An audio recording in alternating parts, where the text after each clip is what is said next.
Alright everyone, so now that Andor Season 2 has officially come to an end and it's basically the series finale in which the entire show is over, and now with Cassian's journey that has come to an end and setting up the events of Rogue One, and I gotta say, this was the best Star Wars show ever that Disney Plus has ever put out. It's like the greatest Star Wars show ever, because essentially it doesn't even feel like Star Wars. It feels like pure and fresh dramatic television as well, especially from the storytelling from the 4 arcs in season 2, and also I'm not only give you guys my thoughts on the finale, but also my thoughts and review on the entire season in general, especially with Cassian's story for where it lands and so much more. And so, if you're new, then be sure to subscribe and hit the notification bell so don't miss on any future videos. But now, let's talk about Andor.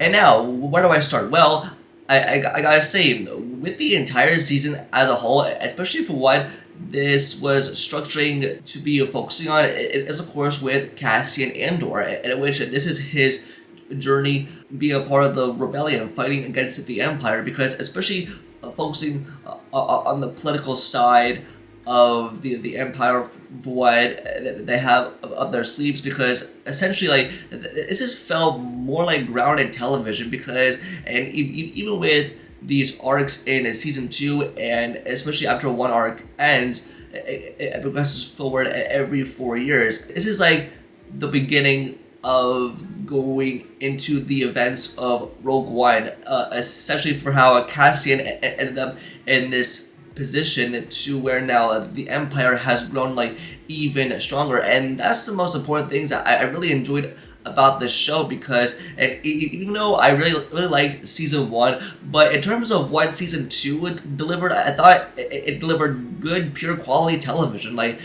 plus, and as I said, it doesn't feel like Star Wars. In fact, it feels like normal television, and that totally keeps the viewer hooked. But even though I found it to be a little bit slow at times, trying to get the groundwork going and try to lay the foundation for what was in store, especially for setting up for what was to come at the end of the show.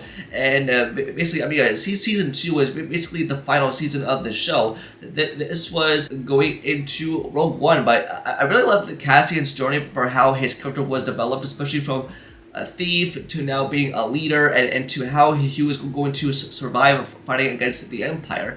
And I gotta say, my favorite episodes from each arc that was presented in this final season, it's gotta be episodes 8 and 9, because not only what was it the best episode in all of Star Wars Disney Plus television, but the best episode in general. I mean, it pulled off the impossible like no other show can like pull off, because essentially that with episode 8 you have the protest on Gorman, especially with the Empire involved, and with Cassian fighting in the action with his blaster. You can relate to real life stuff, but essentially like it was a war zone for the way that it was presented in that episode. I mean, and even though following up with episode 9, I gotta give a tip I had to Mon Mothma, played by Genevieve O'Reilly, for delivering some of the best dialogue, and her performance in the episode was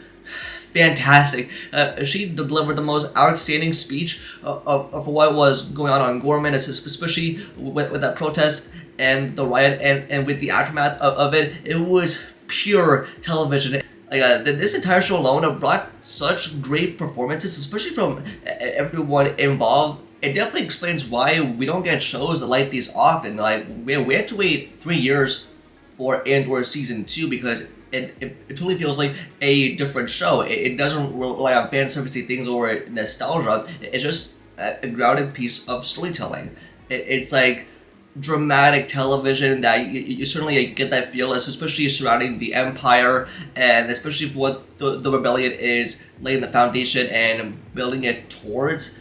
And although I really enjoyed it, because especially with Cassian's fight, just to fight against the Empire and prove himself as like a leader. I also want to touch upon the fact that Biggs did not go with Cassian, that she left him, and basically like she could be safe and to typically raise their child, which it totally explains like towards the end of the show, which I'm going to get to in a bit. But the reason why she did not want to go with him because of where Cassian's destiny lies ahead, especially with the rebellion, for what journey it leads him to next. Just with Cassian, for how tough he goes through this battle against the Empire, it is truly just a dramatic feeling. And now, let's go over the final episodes of this show, and that's with 10 through 12. And now, starting off with episode 10, where this focuses on Kleya and Luthen for how their relationship is formed. And this is essentially an origin story for how this came to be. And we see Kleya as a young child, for how she came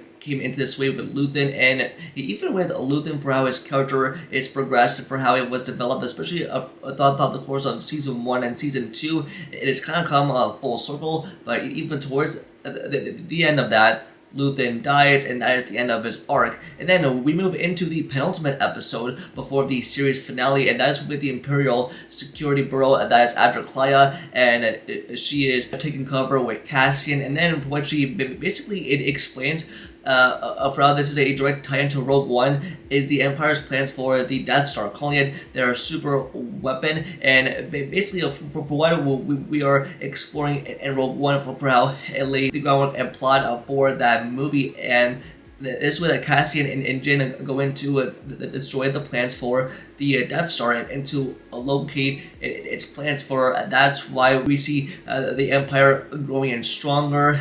And I kind of like this setup foundation for how the Death Star is formed. Cassian is now hearing this and has to go and team up with other people to go up against the Empire and to destroy their plans. And then we see in the series finale with Cassian and Kleya, they are under attack and they try to fight the Imperial Security Bureau, and it is an all-out battle from here on out. And for how Cassian is handling this, for how he is going to become like a leader and team up with Jenna later down the line. And also I really like the series finale, and for how it really lays the groundwork for how it really sets up Rogue One in like such a great way.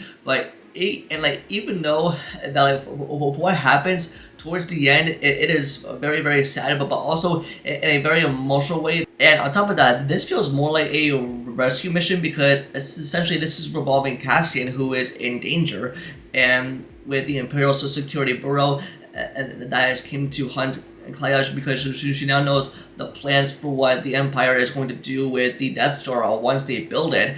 And even a K2SO that comes in to let them out. And this is essentially like setting up the Empire as they're now growing and rising to even stronger heights. They have now become more bigger, and then with the Rebel Alliance that they discuss on what their next move is, and with Cassian that tells them everything, and even for Rebel leaders of what they're planning to do. And we see like everyone basically in their looks for how Rogue One is playing out, because especially with Mom Mammoth, that has her hairstyle. That's exactly for how she looks in Rogue One. And then they let Cassian go to meet Tavik, and that's how the events of Rogue One play out, especially from the beginning of the movie. And then we hear these words said to Cassian. May the Force be with you, Captain. And I think this is the first time that we ever hear these words in Andor, and it's essentially like how this has become full circle. And even though basically those words are spoken to everyone throughout the entire course of the Star Wars universe, and essentially with Cassian's journey as it ends from there. And now let's go over the ending to this show. And now within the final minutes of basically the entire show, and we see everyone's last scenes from Kleya, and now with joining with the rebellion, and with Deborah, who is now in prison because she has been caught as a rebel spy. And in fact, this was the same prison that Cassian was in when he was taken prisoner in season 1. That was with that episode of One Way Out, and that's with Andy Serkis' character that made that speech. To me, by the way, that was my favorite episode of the entire show, with the episode of One Way Out, and for those prisoners to escape. That was an epic sequence. With Cassian's final scene is with him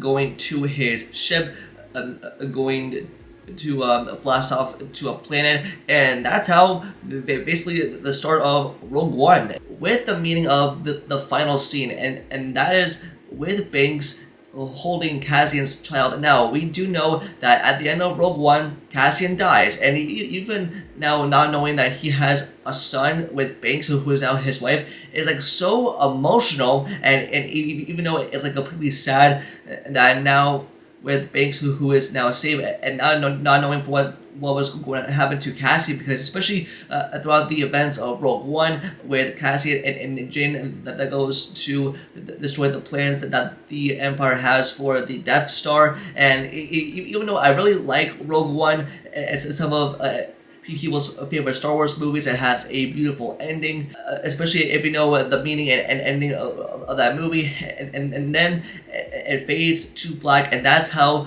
the show ends. And even though I really enjoyed Andor, especially with seasons 1 and 2, it delivered a completely different and pure, fresh, ground-telling story of Cassian Andor, as this is basically his journey, and what the show means, and what this is telling us for how Cassian has been developed as a character, for what he was able to do in terms of helping people and to be that sort of leader that the show needed, and to explore more of his character and gave him meaning. And that's how I felt about it, because especially with the supporting side characters, especially with the rebellion and the Empire for what they have against each other, and that we spend like so much time in the show back and forth, especially with the political side for what has been building up towards a grander battle for what Rogue One was setting up with laying the foundation. But even though I really like that movie, and for what I can basically say in general to wrap it all up, I really enjoyed Andor. I really enjoyed the entire series, and even though it was